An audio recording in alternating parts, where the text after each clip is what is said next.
आजाराला कंटाळून 54 वर्षीय महिलेची कुंडलिका नदीत उडी. 2 दिवसांच्या शोधानंतर सापडला रोहा शहरात राहणाऱ्या 54 वर्षीय महिलेने आजाराला कंटाळून कुंडलिका नदीत उडी घेतल्याची धक्कादायक घटना समोर आली आहे. 2 दिवसांच्या शोध मोहिमेनंतर संबंधित महिलेचा शव नदीपात्रात आढळून आला.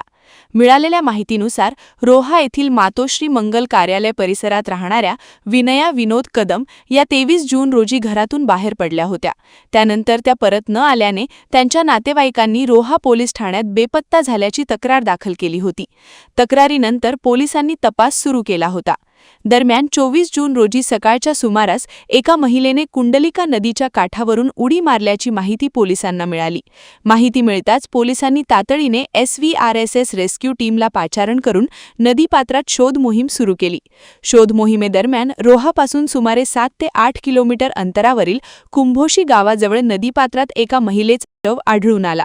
रेस्क्यू टीमने शव पाण्याबाहेर काढल्यानंतर नातेवाईकांनी तो बेपत्ता असलेल्या विनया कदम यांचाच असल्याची ओळख पटवली. नातेवाईकांच्या माहितीनुसार विनया कदम ह्या काही काळापासून आजाराने त्रस्त होत्या. त्यातूनच त्यांनी हे टोकाचे पाऊल उचलले असावे अशी शक्यता व्यक्त करण्यात आली आहे. घटनेचा पुढील तपास रोहा पोलीस ठाण्याचे पोलीस निरीक्षक मारुती पाटील यांच्या मार्गदर्शनाखाली पोलीस शिपाई प्रशीला चव्हाण करीत आहेत. साधारण 24 जूनच्या रोजी सकाळी 9च्या सुमारास रोहा पोलीस स्टेशन येथून एक महिला मिसिंग असल्याची माहिती आपल्या रेस्क्यू टीमला मिळाली. पोलिसांच्या मार्गदर्शनाखाली शोध कार्य या ठिकाणी राबवण्यात आलं. सकाळी आपण 9च्या सुमारास शोध कार्याला सुरुवात केली. रोहा अष्टमी पुलापासून ते खाली जितकं शक्य होईल तितकं आपण शोधकार्य करत होतो आणि ह्याच दरम्यान आपल्याला कुंभोशी गावाच्या हद्दीमध्ये जी मिसिंग महिला होती त्या महिलेचा मृतदेह आपल्याला सापडून आलेला आहे. ह्या दरम्यान साधारण आपल्याला एक 3 तासाच्या शोधकार्यानंतर त्या महिलेचा मृतदेह सापडलेला आहे. ती आजारी असल्यामुळे जर 15 ते 20 वर्ष तिचा आजार म्हणजे कंप तिला होता.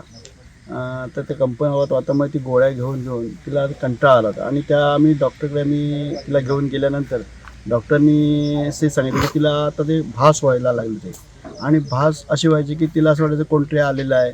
मग ती वेळोवेळी आम्हाला फोन करायची, जेवण करून ठेवायची आणि मग अशा वेळेला ती भरपूर वेळ तिला ते गोळ्यांनी जरा त्रास व्हायला लागला जास्त आणि त्याच्यानंतर मग तिने ते त्रासाला कंटाळून तिला गोळ्याच्या शेवट आणि तिला म्हणून ती नंतर मग तिने थोडंसं ती मनस्थिती बिघडल्यामुळे ही घटना काल सकाळी 6:25 वाजता घडली. वादळवारा लाईव्हसाठी न्यूज ब्युरो रोहा. नवी मुंबई व रायगड जिल्ह्यातील ताज्या बातम्या आणि घडामोडींसाठी सबस्क्राईब करा वादळवारा लाईव्ह चॅनल आणि दाबा बेल आयकॉन.